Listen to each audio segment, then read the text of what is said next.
Hey guys, welcome to another Wednesday, Monday. What day is today, ladies? We're It's going spring for a break. It doesn't Monday matter. morning chat.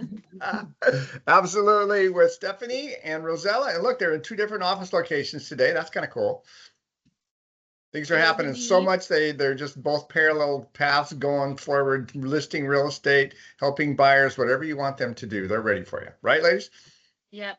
Including Yep. watching your kids that get unhinged. Just kidding. It's spring break. We have kids going with us for showings and all sorts of things. Let's just be honest. Oh, there you go. All right. You adapt. That's what we do here. All right. We've been Exactly. taking fun historical paths, steps through the Spokane area. What are we going to talk about today? What area, ladies? Millwood. Yay. Millwood is a We're fun little town that's just basically north of I-90. If you're heading towards the valley, you're going to take that Argonne exit. So it's a connector from the north side to the valley, and actually where I also bought my very first house in Spokane. well, that's kind of exciting. That's Millwood cool. is also to add. I don't know if this is good that we're not together, Stephanie, because now we can't talk at the same time and like collaborate. However, Millwood is actually the first little town of Spokane Valley. And so Makes that's a sense? fun little fact. Yep. So that's why we're starting with Millwood. We're going to the valley, baby. And All if you've right. never been to Millwood, or actually, this will be a fun thing too. If you've never been to the Lewiston Clarkston area, the smell of Millwood and Lewiston and Clarkston are very similar. And why would that be, Rozella? Well, fun fact.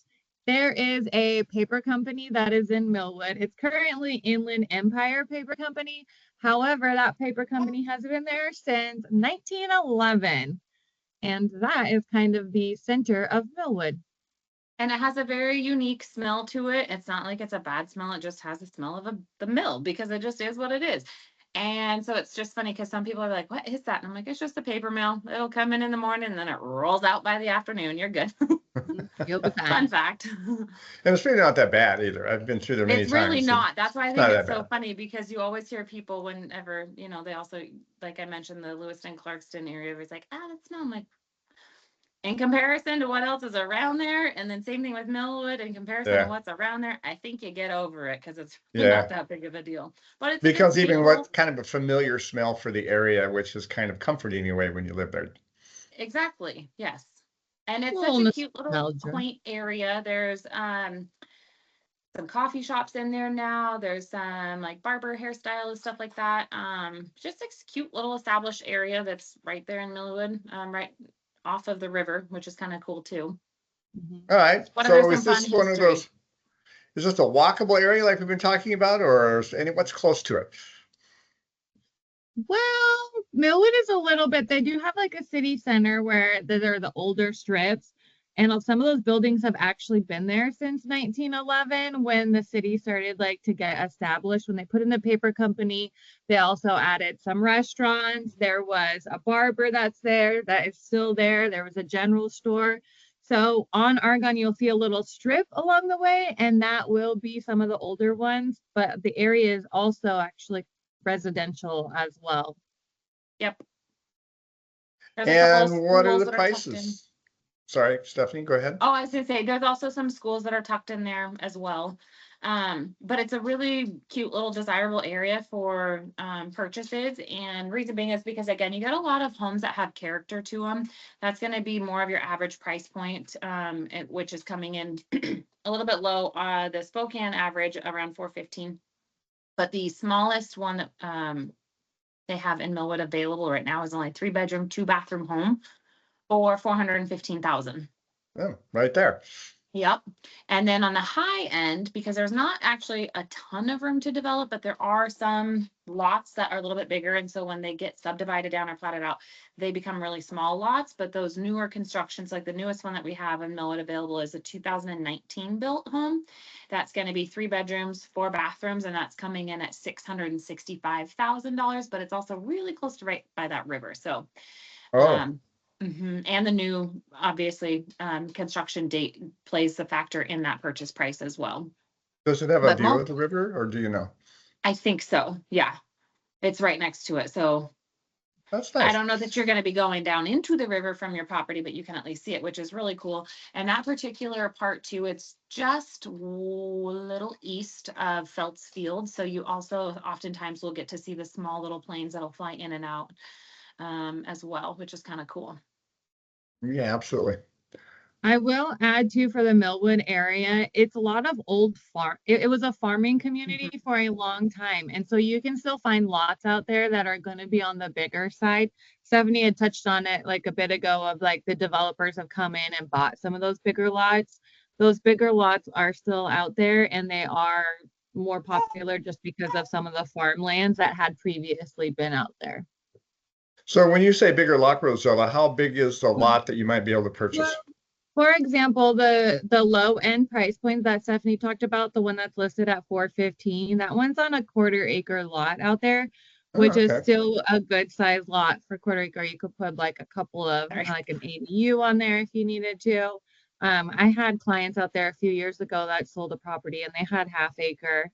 I know Stephanie's have clients, you can get up to an acre out there still, or even more, I would say. Wow. Those That's are within city, and those are within the city limits. So to be able to subdivide or to be able to build, if you wanted to do an income property on there, you can. So that's one thing that a lot of people have been targeting the area for, I would think.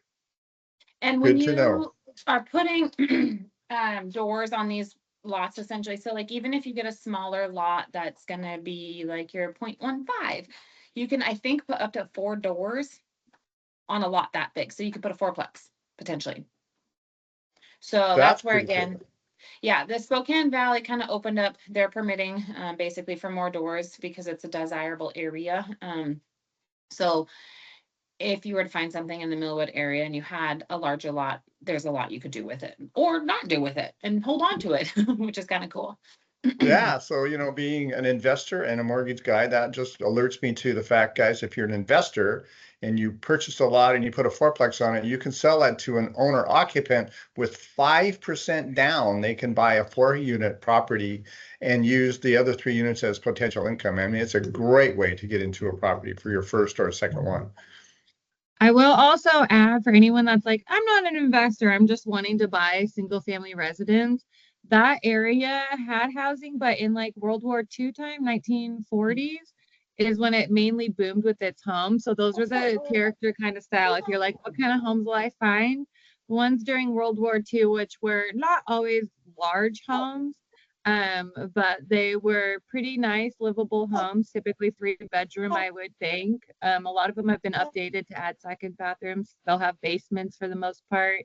You'll find ranchers, I would think, mixed in there too. What do you think, Steph? Yeah, I was gonna say you find a lot of craftsman type style and a lot of brick, I will say too. You find a lot of brick homes in that era, which is really cool. I personally like them because of the maintenance factor of them. They're just sturdy, stout homes. And so you can get a lot of good bones that you can do some good stuff with. Cool. I was reminiscing through the neighborhood yesterday as I was driving to pick up one of my children. And I was like, oh, it's such a cute little neighborhood because it just has so much character to it. So I enjoy the area. It appears that way. And your first house you purchased there, so that's kind of cool. I don't know if we said it either. We talked about our low price point and our high price point, but in all of Millwood, there's only actually 3 active listings. So yeah, we didn't mention that. 3 whole active listings. That's all you get. The homes, and I think they were only averaging like 23 days on market. So they don't stay on market very long for that area. It's a desirable area. People don't want to list. They want to stay there. And when they do list, it goes quick. Yep. You got it. All right. Any closing thoughts about Linwood? Excuse me, Linwood. I'm kind of over on the western side of the state with that comment. Millwood, Spokane area. If you've never been, go check it out because it's a fun, cute little area. All right. Well, I know 2 real estate agents that are happy to show you houses there if you want to check it out. And they're on the screen right now. You can see their information on our YouTube channel. Give them a call. Thanks, ladies, for your time today. I always appreciate it. Yep. Thanks, John. All right. Bye-bye.